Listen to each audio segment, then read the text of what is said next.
I absolutely see C-Suite for Christ becoming a huge organization within the Orlando area. I just see this just growing and taking more time and more commitment to just continuing to spread the word. The mission of C-Suite for Christ is to cover the world in Christ, and we're just seeing that happen. It's so amazing.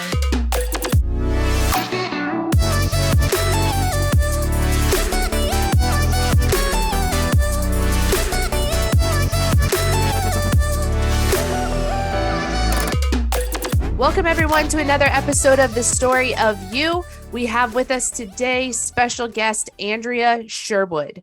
Andrea is the president of C-Suite for Christ and is the director of GRC strategy at NBC. Is that right? At NBC? At NBC Universal. Yep. NBC Universal. Well, thank you for being here, Andrea. Thank you, Brooke. I'm really excited that you asked me to join you. This is fun. Thank you. So tell us, what is C-Suite for Christ? C-Suite for Christ is an organization that brings together on a once-a-month basis executives, people who have executive decision-making power, who can go back out into the workplace and bring faith back into the workplace. So we're bringing those executives together to encourage them to be bold and unapologetic about their faith when they go back out into the world. Excellent. And so being that you're the president of C-Suite, which is bringing Christ back into the business, what is your business? I announced that you're the director of GRC strategy, but what does that mean? So I work in governance, risk, and compliance. The GRC is the governance, risk, and compliance within cybersecurity. I've been in the corporate world. I worked for Lockheed Martin for 15 years and I've been with NBC Universal for 3 years in cybersecurity. So being in the corporate world, I really just felt like I needed to be around other Christians in the business, in a way that people could understand what we go through within the business and corporate, and just knowing that I could share the things that I've experienced, that we could encourage each other. And so when I came across C-Suite for Christ on LinkedIn, I actually went to a meeting and met with Paul Newberger, who's the founder there, and asked what it would take to bring a chapter here to Orlando. And so we did that in July. We have made it official. And so we've been, as of August, really trying to build that membership. And we had our kickoff on October 19th. So that work that I've been doing at NBC Universal has been, something, again, I've done for my whole career. So this is just a wonderful extension of my faith, and then bringing business together with that. That is awesome. And congratulations for being the founding member of C-Suite for Christ in Orlando. And so that kickoff you had was just with a week ago? Very recently? Yeah, it was very recently on the 19th. So I guess it's been 2 weeks, maybe. No, a week. You're right. And how did it go? It went great. It was just so awesome to see how excited everybody was when they were coming in to really understand what we're doing, because I can talk about it all day about just bringing people together, but until you really experience that fellowship and really what we're doing to encourage people to be bold in their faith, that you really don't understand until you're in that meeting and you're surrounded by other people in that conversation. So that was really exciting to actually see it happening here in Orlando. I get to live stream it in Milwaukee and see what they've been doing. So it's just fun to have it live. Yeah, that's it seems like, all of your hard work coming to fruition. And I'm so pleased to hear that it was a wonderful kickoff.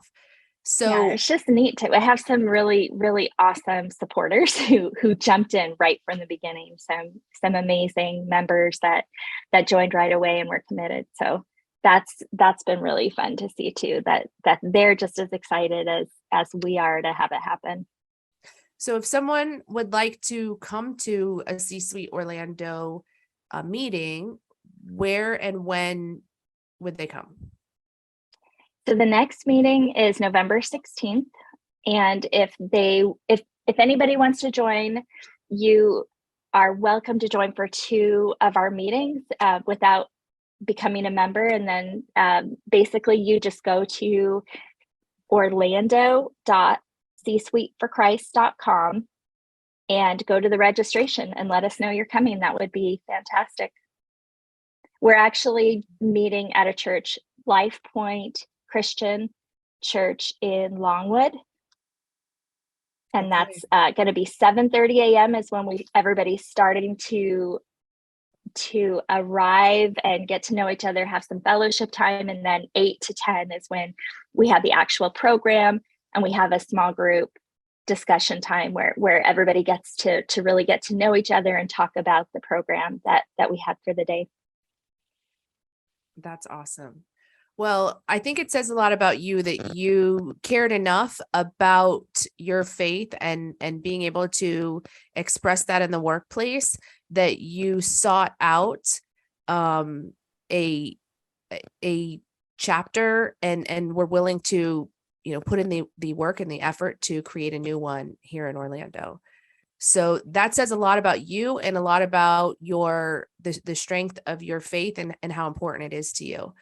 How did you have you always been a person of strong Christian faith, or was that something you came to know later in life? I think it's definitely through all of the things that you go through in life. I know it's definitely matured over the years. And I can't take credit for bringing C-Suite for Christ here 100%. Paul Newberger is the founder in Milwaukee, and him and Tina have been working really hard. Tina Carrasco, they've been working hard to help us get the marketing material, get the website up. So there's just a lot of work that happens behind the scenes. So I have to give them credit too. But I would say my faith and really why that was really important to me is just really in the last probably 10 years or so, it's been increasingly more important to me in my life, and understanding that that everything is happening because of what God has put in his will. I was raised in the church. So at a very young age, my parents had put us in my brother and I into a small Lutheran school when we lived in Southern California. So I did grow up in a Lutheran school, and I don't really remember a very specific time when I believed in Jesus. I felt like even at a young age, I loved hearing stories about Jesus and the Bible, and always felt like I loved everything about the Bible and loved Jesus. But I know that as a teenager that it became more important to me, and I understood that it was not just because my parents raised me there, that it was actually my faith that Christ had given me, or that God had given me in Christ.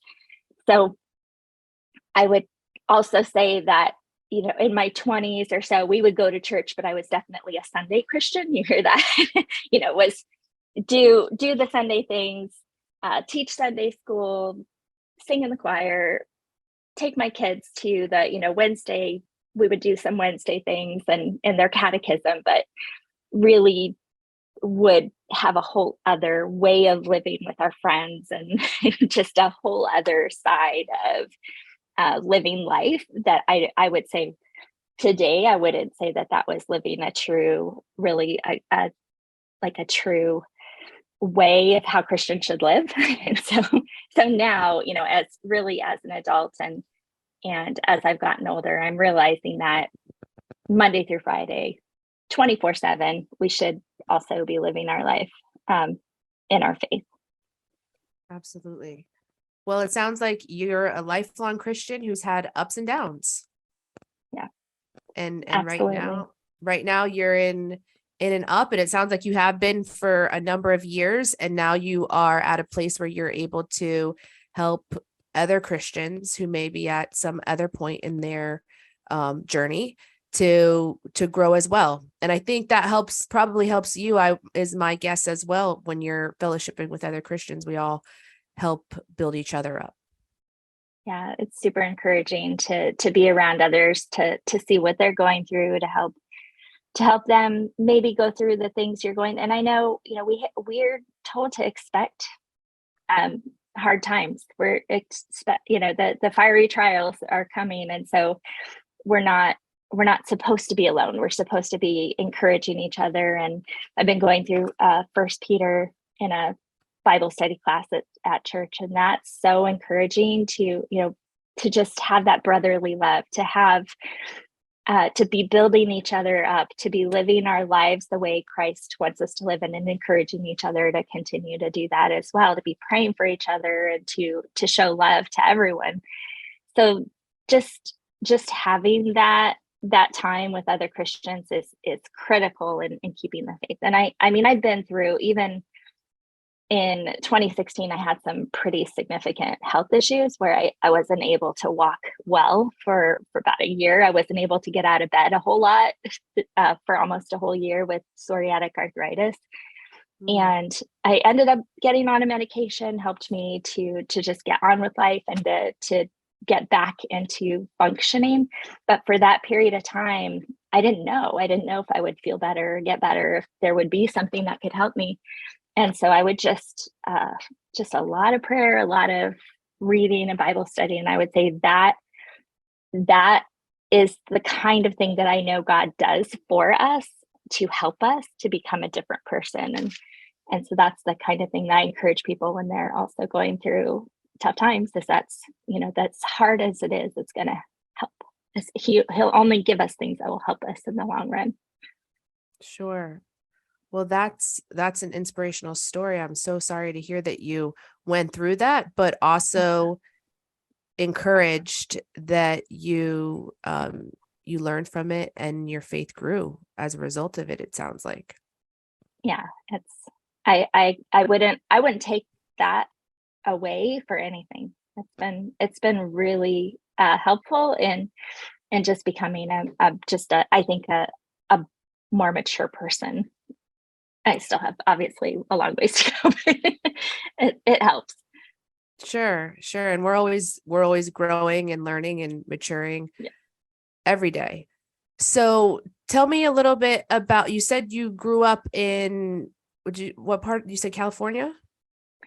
I grew up in San Diego up until about 12 years old. And then my dad took a position when I was 12 to go up to Anchorage, Alaska. So we moved from. How was that? It's a big change. Yeah. I wish just an understatement of the year, but my brother and I had never lived where there was snow, had barely even seen snow. So that first winter, when you have all the snow, that was really interesting. I remember waking up and having dreams of laying on the beach and just kind of like in that position where you're just like laying in the sun. really, really needed sun that first year.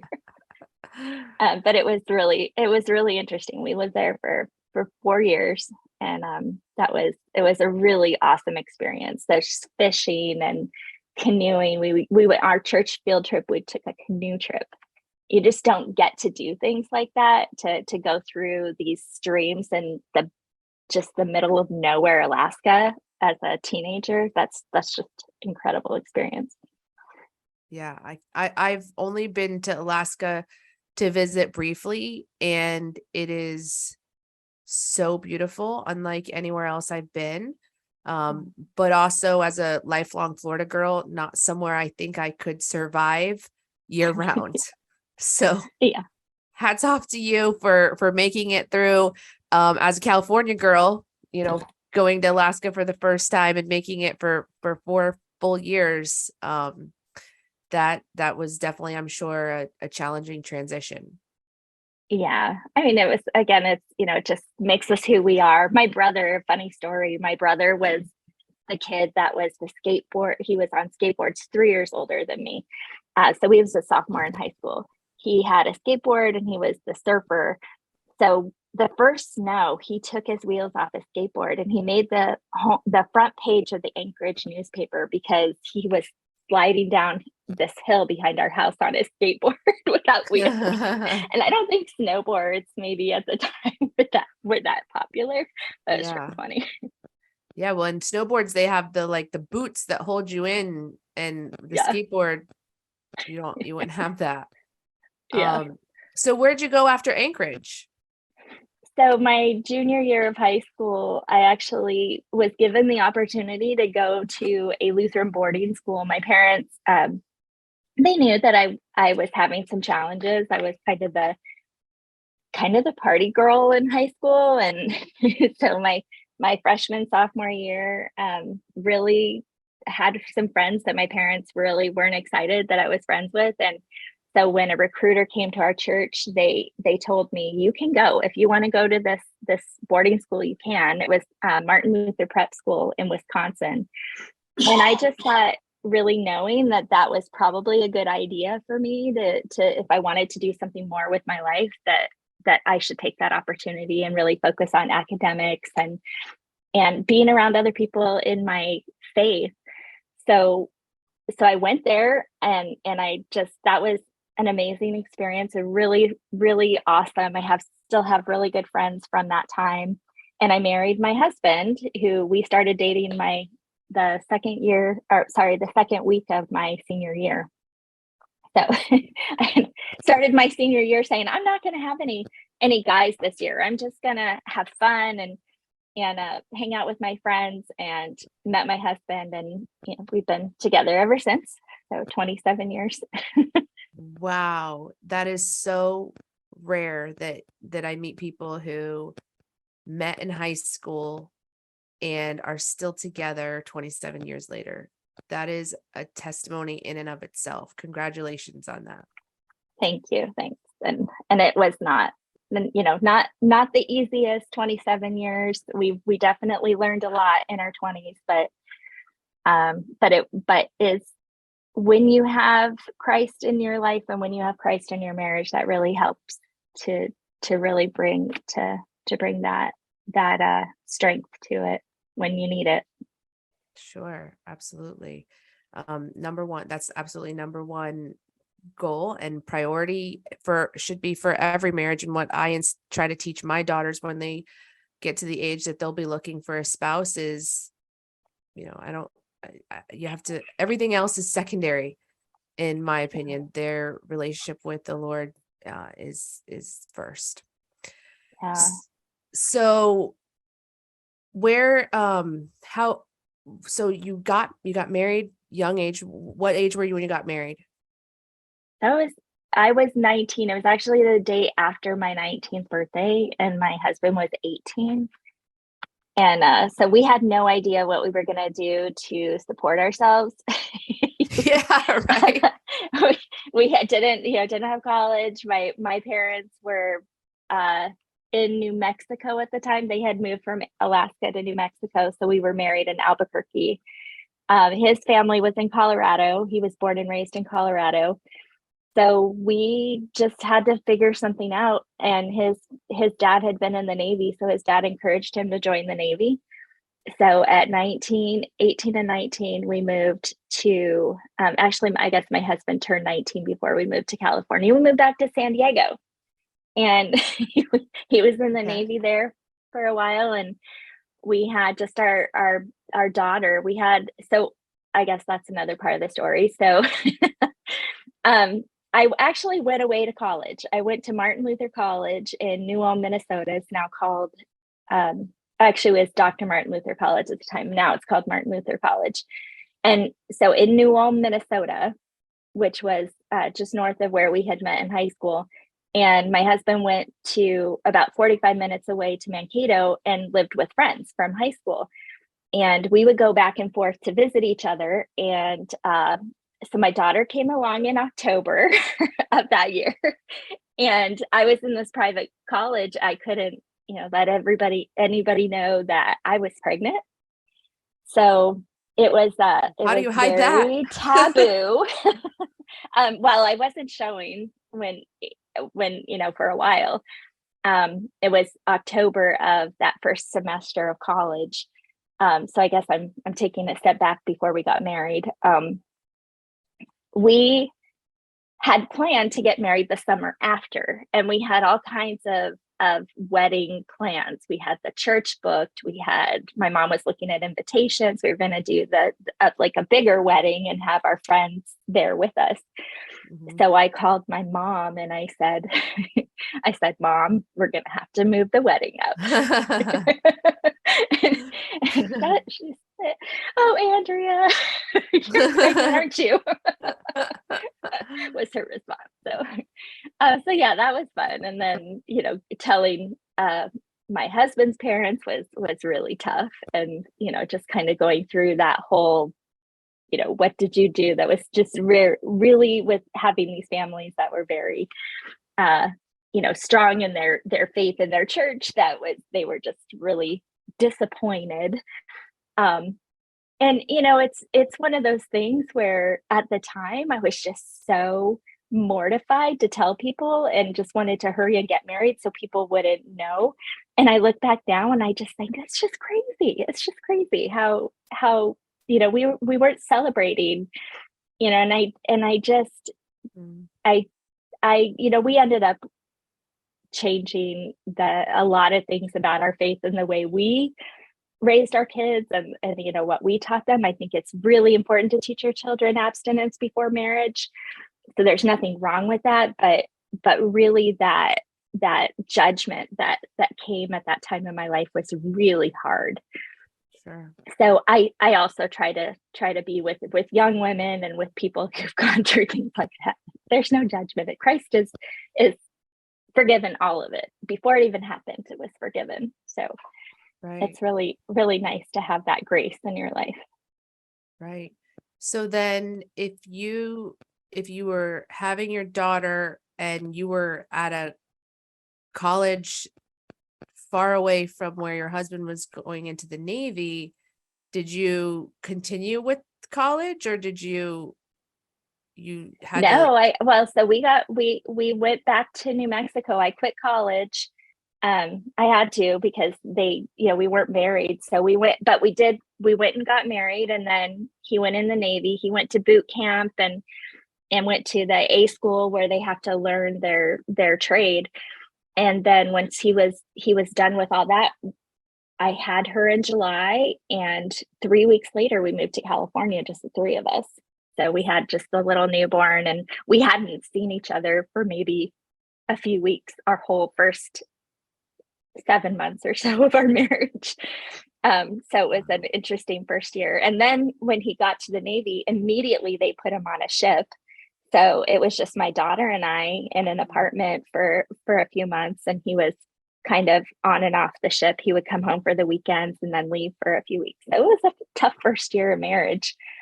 But we ended up getting to, actually, he was able to get out of the Navy early because he was having some issues with his knee, and we moved back to New Mexico. So we quickly ended up a couple, years later back into New Mexico, and around family again. So wasn't too hard, but it was actually, now that I think about it, a really fun time of our life in California too, because when he was home, we could go explore and do all kinds of things. We didn't have a lot of money, but that was the perfect place because we could just go to the beach or go walk around, and so it was nice too.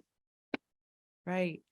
Okay, so you go from being a college dropout to the director of GRC strategy at NBC Universal. How in the world does that happen? Well, so because we didn't have a whole lot of money for a while, after a few years, I was looking at what kind of career I could get into. I was doing kind of admin work, office management kind of work, and found that I was really good at working with computers. And so somebody recommended that I go back to school and get my bachelor's.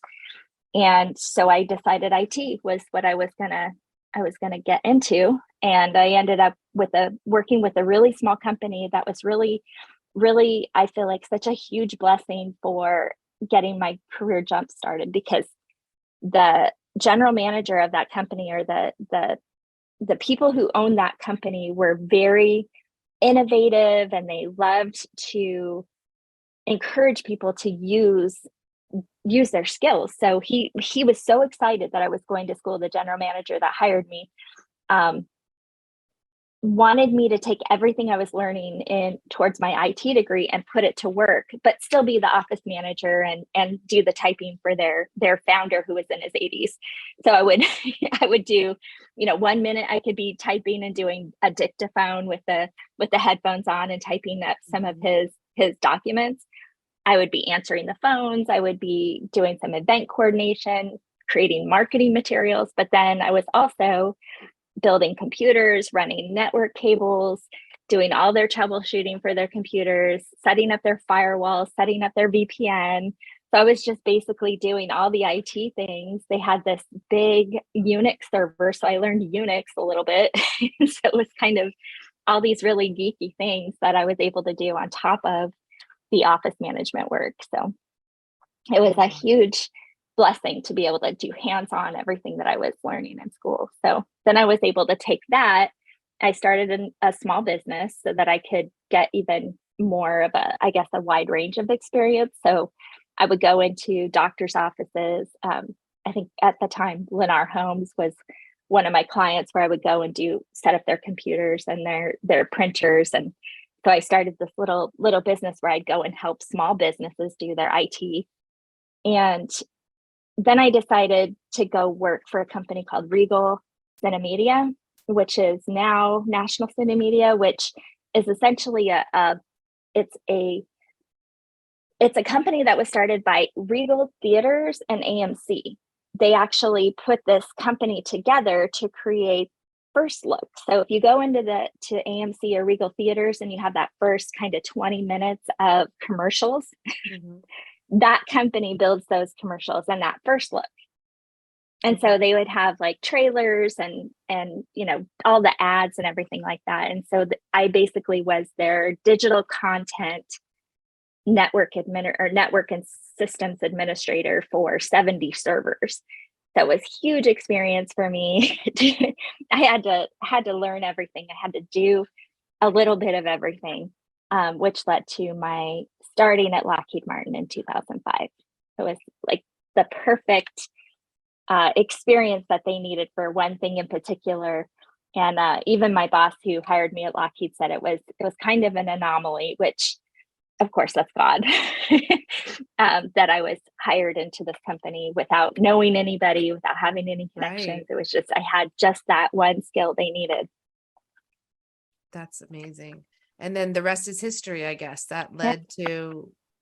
Then I got into cyber a few years after starting. Yep. Cybersecurity was, at the time, my boss said she could tell that I was really interested in the security side of, and that, just really the things that we were doing in what I was doing. It's called Active Directory. I was working in Active Directory at the time, and in identity and access management.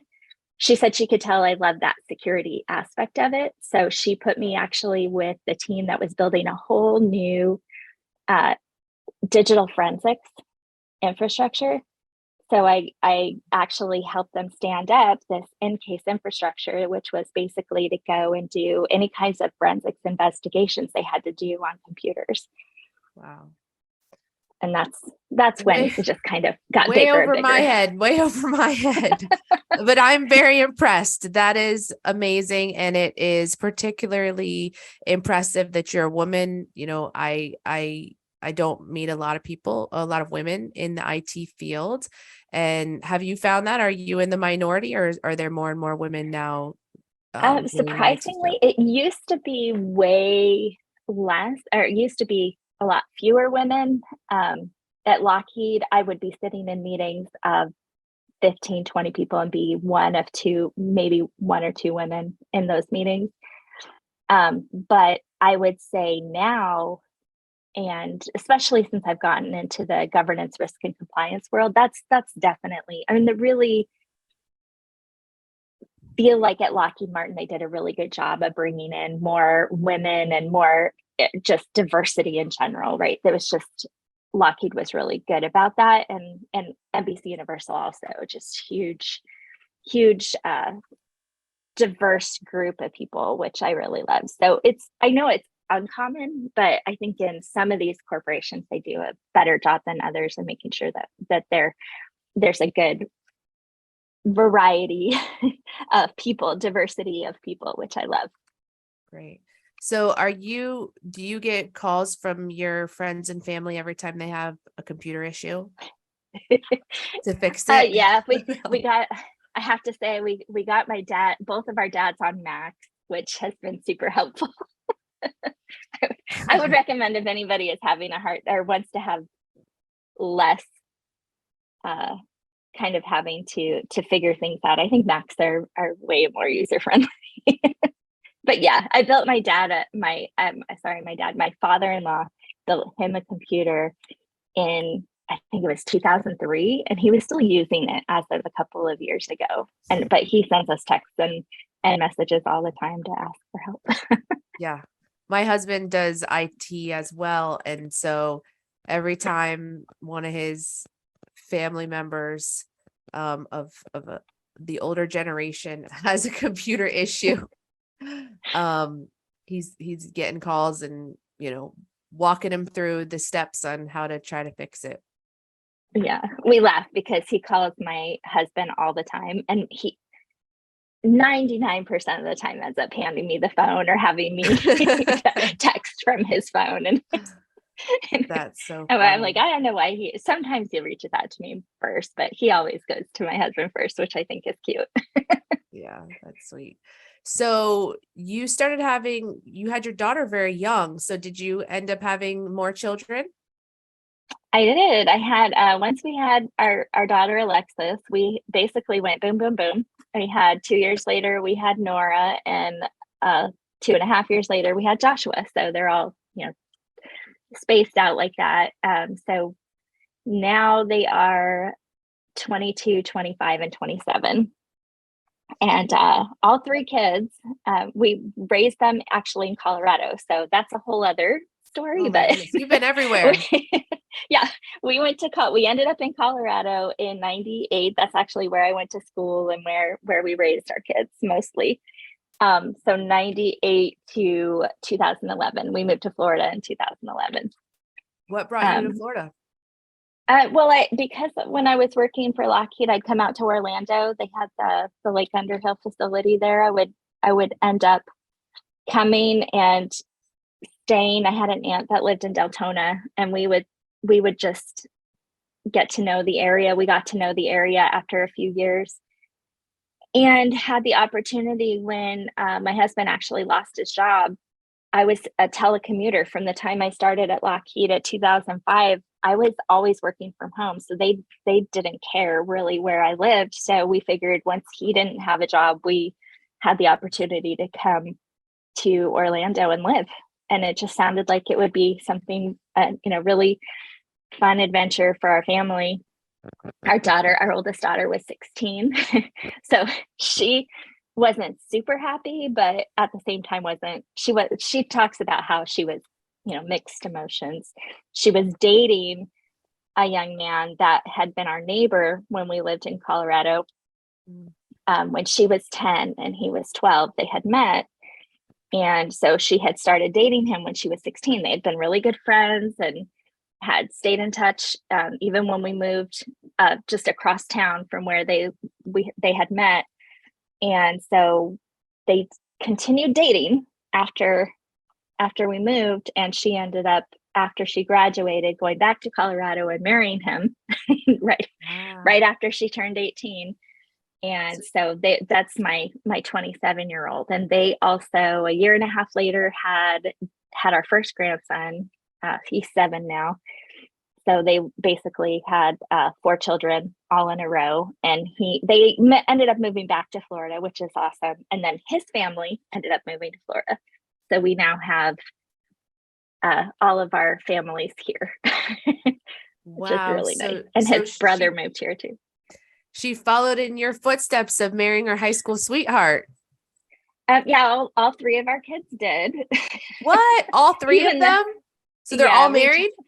yeah, they're all married. All three of them, they married people they had been dating in high school.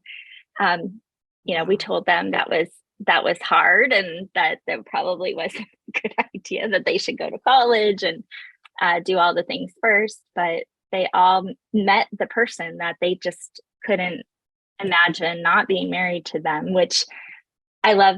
All three of my two sons-in-law and my daughter-in-law, they're perfectly fit, which is really amazing for each of my kids.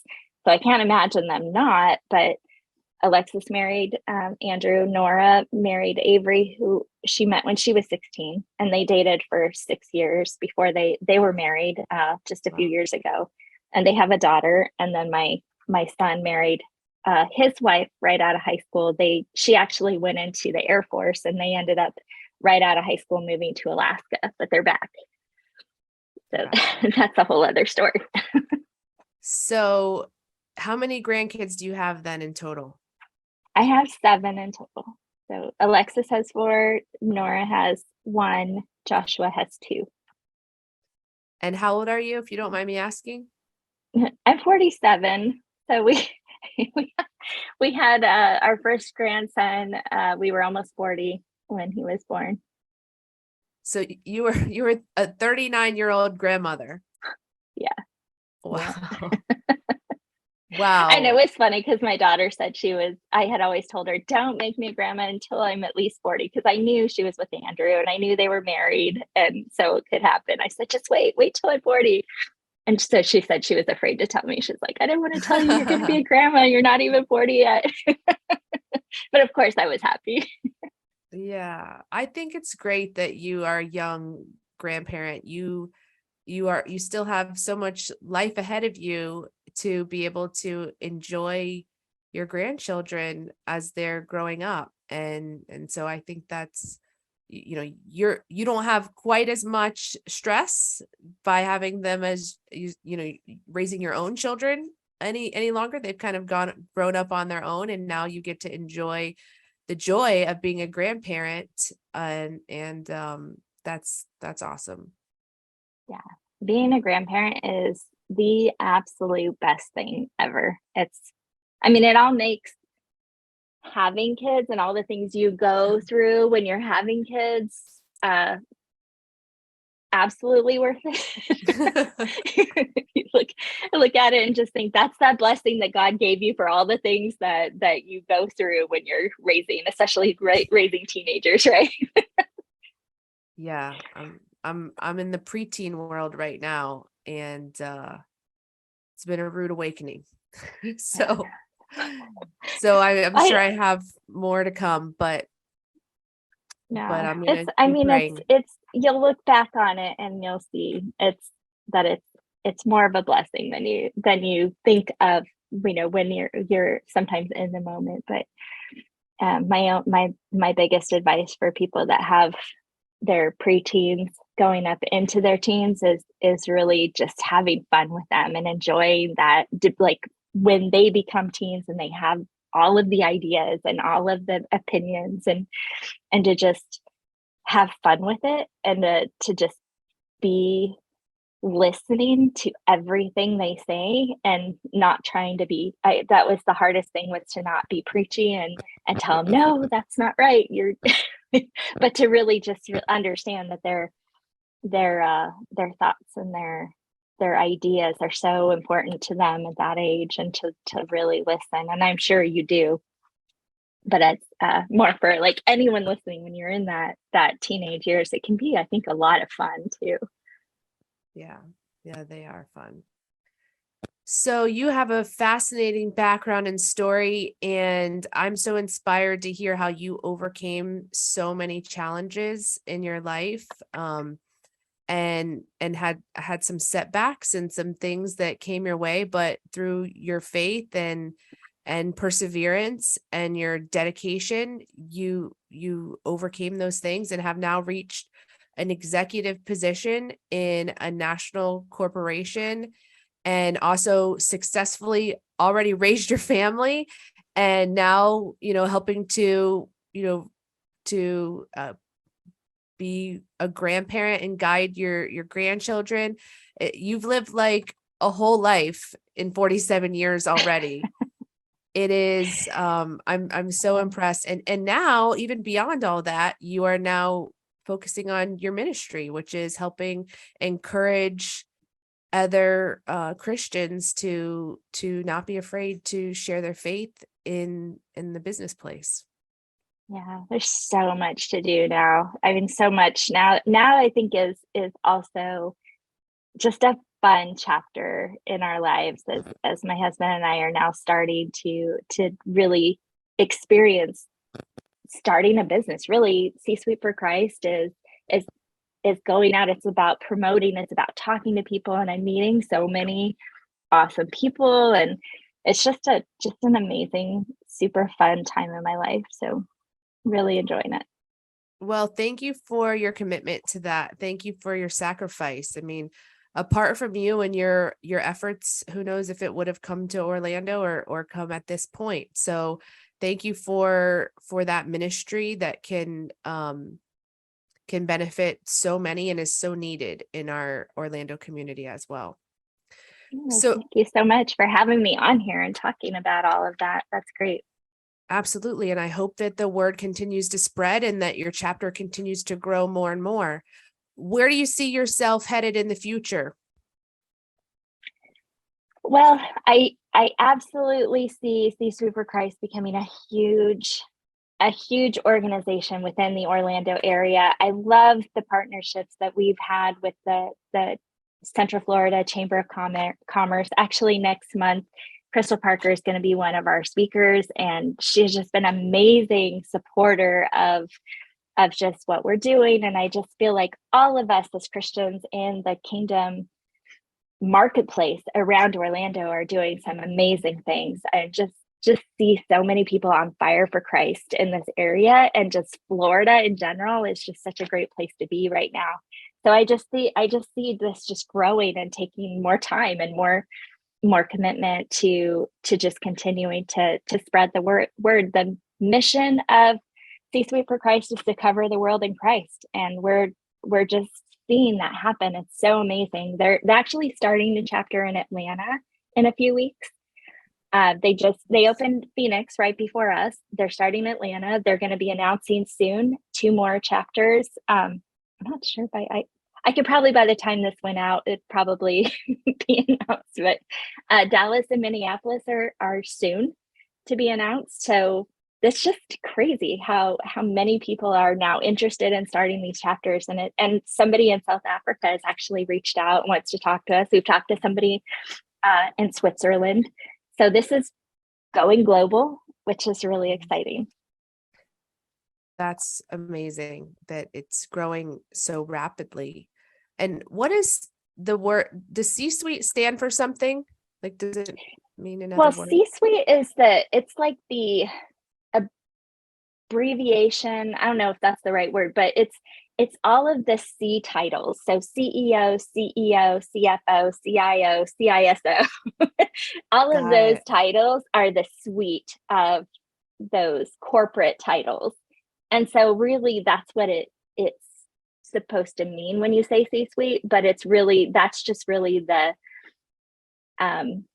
it's just kind of saying the executive people within an organization. Got it. See, I didn't even know that. I get the question all the time. That question, what does C-Suite stand for? Yeah. Or what does that mean? And how are you different from the Central Florida Christian Chamber? Right.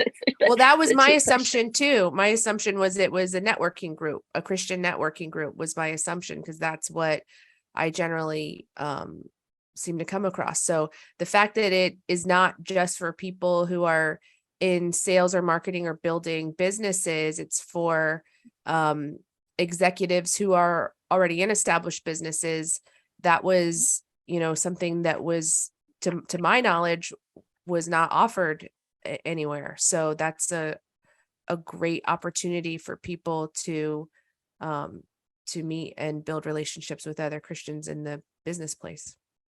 Yep, Absolutely. So, well, thank you again for being here, for sharing your story with us and your background and your family, and just for being so genuine and candid in everything you shared, and for your, like I said, your sacrifices and in your ministry.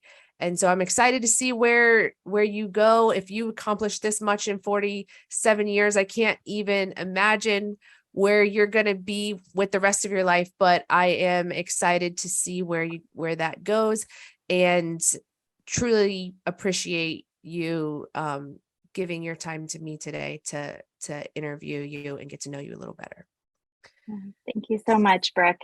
It's really a pleasure to learn about your work here and what you're doing. I think it's really amazing to be able to bring people out to the world and share their story. I think that's really, really valuable for a lot of people to learn about what everybody else is doing too.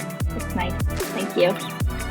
Thank you. And with that, I will go ahead and sign off for today.